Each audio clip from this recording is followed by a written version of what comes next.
Jiro. Jiro!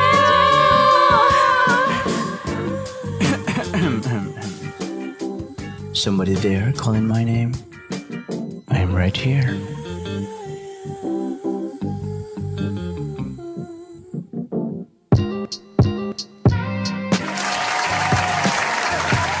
.7 Destiny Radio. Saya lang. What's up? Happy Tuesday, people. It's 4th of March. Happy 4th of March po sa inyong lahat dyan. Kumusta kayo?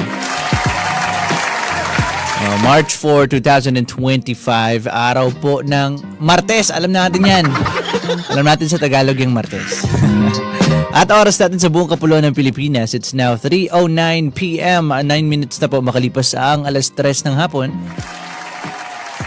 Pinagkakaguluhan tayo sa Facebook. Hey! Yung mga AI na yan tamo. Talaga namang napapaganda ang katawan no, kahit ano. Pero di yun, sabi basher lang magsasabing edited yung post ni Jiro Boy sa yung picture ni Jiro Boy sa page. Basher lang ang magsasabi na edited yun. Hindi. Pinaghirapan ko yun. Sabi ay 20% ng 20% lang dapat daw ang workout talaga. Tapos 80% ang pinaka-importante ay diet. Dapat yun ay 80% na na proper diet. At saka yan dapat 100% 102% na disiplina.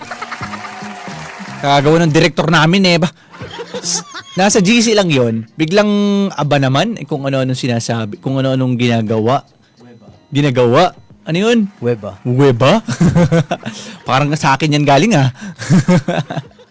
Hay nako. By the way, ako po ang inyong kasama sa inyong mga radyo. Ako po ang inyong nag-iisang rapper, DJ in the town.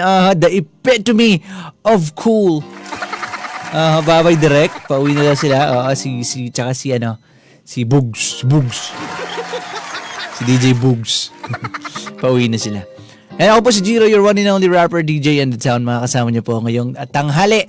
Live kami ngayon sa Facebook, so make sure na bisitahin nyo kami dyan.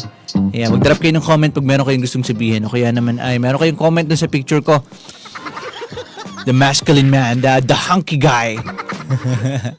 Mag-drop kayo ng comment sa ating Facebook Live. Facebook page is DZDG Destiny Radio. Mag-drop na rin kayo ng text sa aming text line.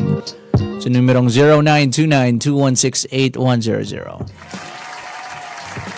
It's time for a little segment called Senti Hours. Magbasa ulit tayo ng isang akda. Galing kay He Writes for Him. Ito ang sabi niya. Huwag mo masyadong dibdibin lahat ng masasamang pakitungo nila sa'yo. You've been good to them and that's enough. Kung ano man sila, hindi mo na problema yon at hindi ikaw ang problema doon. Their actions are only a reflection of who they really are, not because of who you are. Maikling statement lang pero napakadaming gustong sabihin.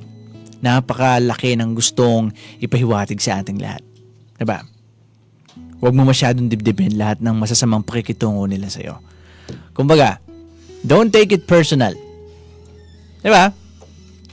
Mabilis kasi tayong matrigger Karamihan sa atin, mabilis-bilis nating matrigger every time na tayo ay nakakaramdam ng masasamang bagay galing sa ibang tao.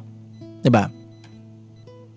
Not knowing na it only worsen the situation. Alam niyo yan, mas nagiging malala lang yung sitwasyon kapag pinapatulan natin yun.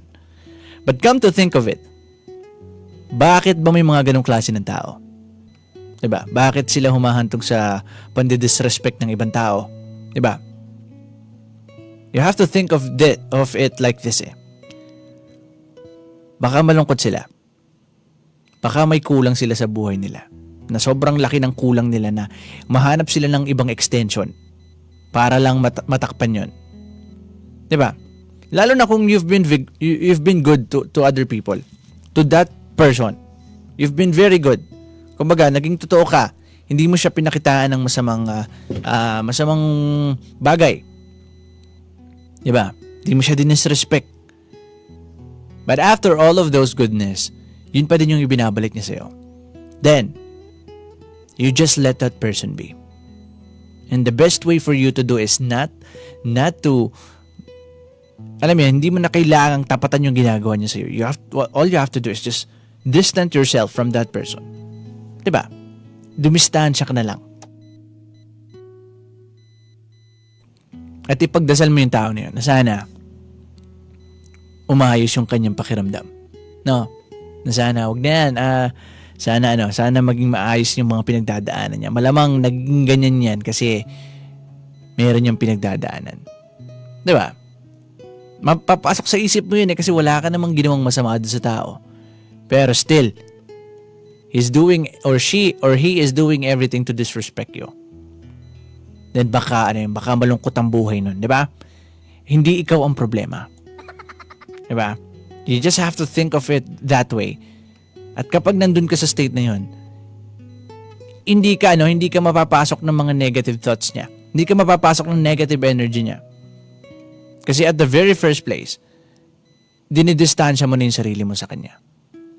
Di ba? And that's gonna be wonderful. Sabi niya dito kasi, you've been good to them and that's enough. Kung ano man sila, hindi mo problema yon. Hindi ikaw ang problema doon. Totoo. Di ba nga, you cannot control.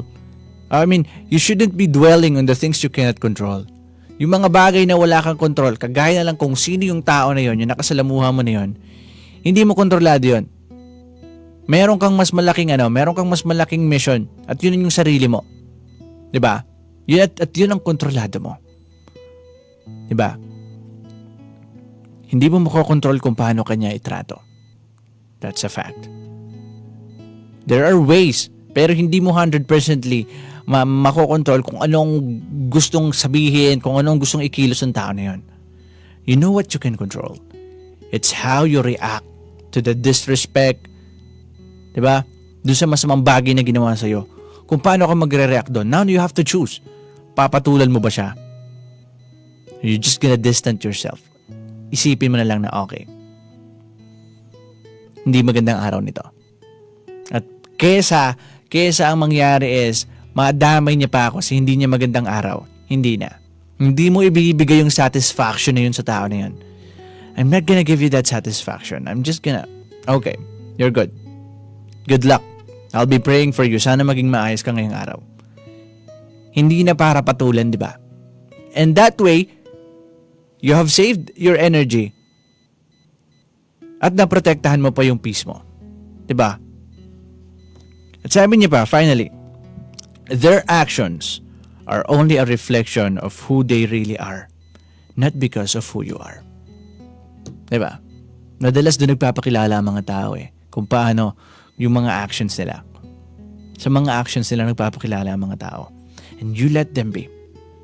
Ikaw, since ayaw mo nga